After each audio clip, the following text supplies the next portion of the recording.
Side खबरों के लिए सब्सक्राइब करें फ्लेम मीडिया और उसके बाद बेल आइकन को प्रेस करें ताकि सबसे पहले आपको मिले एक्सक्लूसिव खबरें।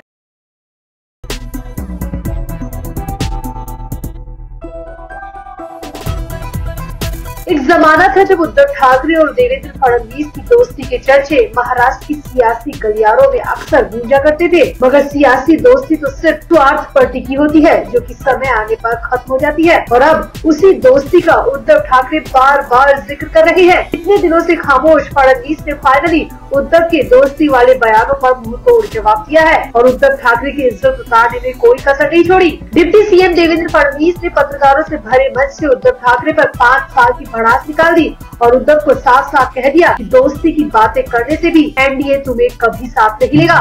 तो आखिर दोस्ती शब्द का जिक्र सुन क्यों उखड़े फडणवीस? उद्धव पर कैसे निकाली भड़ास? आपको देवेंद्र फडणवीस का पूरा बयान सुनाते हैं। आप भी वीडियो को शेयर करें और अपनी राय कमेंट बॉक्स में जरूर दें। तो दरअसल फडणवीस एक न्यूज चैनल के एनुअल कार्यक्रम में पहुंचे थे जहां पत्रकारों से भरा मंच सजा था। अब देवेंद्र फडणवीस ने उसी मंच से उद्धव ठाकरे की खटिया खड़ी कर दी। दरअसल फडणवीस से पत्रकारों ने पहले तो चुनावों से रिलेटेड सवाल किए, जिसके जवाब फडणवीस ने बेहद सरलता के साथ दिए, मगर फिर उद्धव ठाकरे का जिक्र आया तो फडणवीस पूरी तरह भड़क गए। एक पत्रकार ने फडणवीस से पूछा, उद्धव ठाकरे पहले आपके मित्र थे, क्या आज नहीं है? ये सवाल सुनकर फडणवीस के चेहरे का रंग बदल गया और डिप्टी सीएम ने बेहद गुस्से के साथ जवाब दिया। दोस्ती शब्द को सुनकर फडणवीस ने कहा, दोस्त किसे कहते हैं? ये सवाल तो उद्धव ठाकरे से पूछा जाना चाहिए। मैंने 5 साल तक उनकी हर कॉल उठाई, मैंने वो सब कुछ किया जो उन्होंने कहा, लेकिन उसके बाद मैं उन्हें फोन करता रहा, उन्हें मनाता रहा, लेकिन उन्होंने कभी मेरा फोन नहीं उठाया, कभी मेरे किसी मैसेज का जवाब नहीं दिया। उनका कहना था कि हमारा गठबंधन नहीं हो पाएगा। फडणवीस ने आगे कहा, अगर हम दोस्त होते तो उद्धव ठाकरे को मेरा फोन उठाना चाहिए था। उद्धव ठाकरे ने दरवाजा और रास्ता दोनों बंद कर दिया था। उसके बाद हमने भी कभी बात नहीं की। उद्धव ठाकरे मित्र थे, लेकिन अब वो हमारे मित्र बिल्कुल भी नहीं है। देवेंद्र फडणवीस ने कहा कि मुझे लगता है कि अब हम उद्धव ठाकरे के साथ कभी नहीं जा पाएंगे क्योंकि हम अब मन से दिमाग से पूरी तरह अलग हो चुके हैं। फडणवीस यही नहीं रुके, उन्होंने आगे कहा, अगर उठते ही प्रधानमंत्री मोदी का अपमान न किया जाए तो उद्धव ठाकरे का खाना नहीं पचता।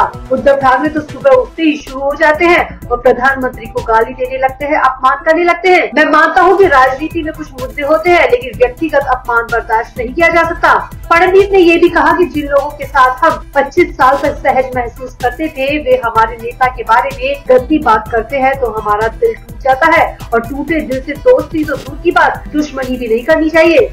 उद्धव ही नहीं, फडणवीस ने यहाँ पर अजित पवार और एकनाथ शिंदे का भी जिक्र किया। फडणवीस ने कहा, अजित पवार को शरद पवार ने गठबंधन के लिए तैयार किया, लेकिन मुझे नहीं पता कि फिर शरद पवार क्यों पीछे हट गए। पहले अजित पवार को आगे किया, फिर शरद पवार पीछे हट गए। देवेंद्र फडणवीस ने कहा कि इसीलिए अजित पवार हमारे साथ आ गए हैं और शरद पवार अब बिल्कुल अलग थलग पड़ चुके हैं और मुझे उद्धव ठाकरे की राजनीति पर पूरा भरोसा है कि वो शरद पवार को भी बीच रास्ते में ही चलता कर देंगे।